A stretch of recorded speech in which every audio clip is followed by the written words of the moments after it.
22 जून को कानपुर में एक लैब टेक्नीशियन संजीत यादव की किडनैपिंग हो गई। बताया गया कि फिरौती में 30 लाख रुपए मांगे गए हैं। किडनैप हुए संजीत यादव की बहन रुचि के लगातार बयान सामने आ रहे हैं। सबसे पहले उन्होंने कहा कि पुलिस के सामने से ही किडनैपर 30 लाख रुपए से भरा बैग लेकर भाग गए। फिर कहा कि बैग में पैसे थे ही नहीं, लेकिन उन्होंने अब फिर से एक नया बयान दिया है जिसमें वो कह रही हैं कि बैग में पैसे तो थे। उन्होंने अपना बयान पहले इसलिए बदला क्योंकि क्राइम ब्रांच के एक इंस्पेक्टर ने ऐसा करने को कहा था। चलिए अब आपको उनके बयान भी सुनवा देते हैं। पुलिस से शिकायत है, पैसे भी मेरे दिलवा दिए और मेरे भाई को भी नहीं मिलाया। पुलिस ये कह रही थी कि पैसे तो हम हासिल कर लेंगे, पहले आपका बच्चा मिल जाए। पुलिस एक सब साथ में थी। नीचे हाईवे से उसने पैसा बिकवाया। आधे घंटे तक मेरे पापा से बात भी करता रहा। क्या पुलिस के समझ में नहीं आया कि नीचे पैसा बिकवाया जाएगा? और सर खुद कह रहे थे, रंजीत राय सर कह रहे थे, देख लेना चमनलाल नीचे पैसा बिकवाएगा। जब ये सब इन्हें पता था, जो मेरे पापा के दोस्त और मेरा बुआ का लड़का लगा था, उनको हटा के इन्होंने इतनी देर में सारा मेरा पैसा भी चला गया, मेरा भाई भी मेरे हाथ नहीं लगा। मेरा नाम रुचि, मैं संजीत की बहन हूँ। पैसे वाली बात झूठी। मुझसे लोगों ने कहा था कि आप ऐसे करिए तो पुलिस की तेजी होगी काम में। इतने दिन हो गए थे लेकिन मेरे भाई का कुछ पता नहीं चल रहा है। अब सर ने टीम लगाई है तो मुझे उम्मीद है, कप्तान सर की टीम से मुझे उम्मीद है कि मेरा भाई 4 दिन में मुझे मिल जाएगा। ये 30 लाख वाली जो बात है ये झूठी है? जी झूठी। तो बैग में पैसे नहीं थे? जी सर, मेरे घर वो आए थे क्राइम ब्रांच वाले सर, क्या नाम है, दिनेश यादव। तो उन्होंने कहा कि रुचि आपके भाई की जान को खतरा हो सकता है, अगर आपने ये बयान दे दिया वो खिसिया जाएगा, वो आपके भाई को कुछ कर देगा, तब क्या करोगी? आपको आपका भाई चाहिए कि ये सब मीडियाबाजी कर रही हो और ये सब वायरल हो रहा है। वो खिसिया गया तो इस वजह से मैंने बोल दिया कि हाँ सर मैं बोल दूंगी। तब उन्होंने मेरा वीडियो बना लिया और सब जगह वायरल कर लिया। उनके दबाव में आके मैंने ये सब बोला। पहले आपने क्या बुलवाया था आपसे उन्होंने ये कहा कि आप ये कह दीजिए कि उसमें कुछ नहीं था।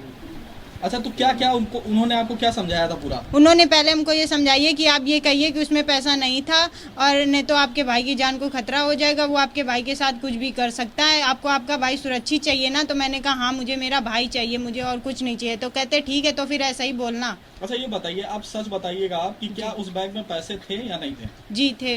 जिस दिन मेरा भाई आ जाएगा उस दिन मैं आपको सारी चीज़ें बता दूंगी कि मैंने कैसे पैसा अरेंज किया, क्या किया। पहला मुद्दा ये है कि मुझे मेरा भाई चाहिए। अच्छा, कौन ये बैग लेकर गया हुआ था वहाँ पर? पापा जी मेरे। अच्छा, और पापा जी के साथ कौन कौन था? पापा जी थे और बुआ, टीम थी सारी, और पुलिस टीम थी और बुआ जी के लड़के थे और चाचा जी, वो पापा जी के दोस्त थे जो एक बाइक से थे, बुलेट से।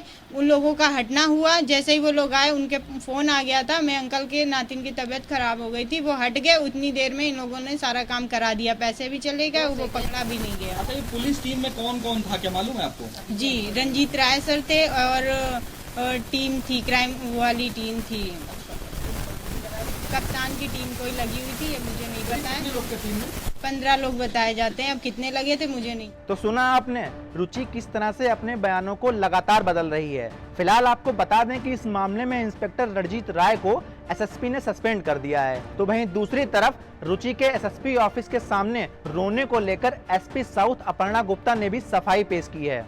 देखिए, गलत बातें हैं। पुलिस के सामने अगर पैसा दिया गया और अपहरण वाला नहीं आ पाया, ये बहुत ही खेद का विषय है। ऐसा प्रैक्टिकली इम्पॉसिबल है और ये सरासर गलत आरोप पुलिस पे लगाए जा रहे हैं। पुलिस इसमें पूरी मेहनत से काम कर रही है और जल्दी हम इस केस को क्रैक करेंगे। मैम, पीड़ित परिवार का एक आप पर भी आरोप है। उनका कहना है कि आपसे उन्होंने कहा था कि बैग में कोई चिप रख दी जाए कि बदमाशों को ट्रैक किया जा सके, तो आपने उनको देखिए, इस बारे में मैं कुछ भी कहने की स्थिति में इस समय नहीं हूँ। पीड़ित परिवार मानसिक उनको भी काफ़ी वो इस समय सफ़र कर रहे हैं। मेरी उनसे पूरी सहानुभूति है। वो जब भी मुझे मिले मैंने उनको सिर्फ एक ही बात के मैंने उनको डिटेल्स भी देने का उनको काफ़ी तरीके से मैंने समझाने का भी प्रयास किया। जहाँ तक चिप की बात हो रही है, चिप के बारे में उनको कोई इन्फॉर्मेशन हो भी नहीं सकती क्योंकि उनको टेक्निकली इस तरह की कोई नॉलेज है नहीं। इसके अलावा इस मामले को लेकर अखिलेश यादव ने भी योगी सरकार पर हमला बोला है।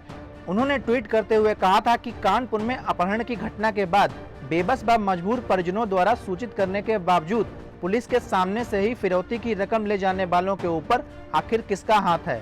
क्या उन्हें पुलिस का कोई डर नहीं है? लगता है उत्तर प्रदेश की भाजपा सरकार की नैतिकता का ही अपहरण हो गया है। अभी तो कानपुर पुलिस पर विकास दुबे मामले को लेकर ही जबरदस्त दबाव था, तब तक ये अपहरण कांड कानपुर पुलिस के लिए नई मुसीबत लेकर आ गया है। वीडियो यहीं खत्म होता है। बाकी खबरों के लिए जुड़े रहिए हमसे और देखते रहिए यूपी तक।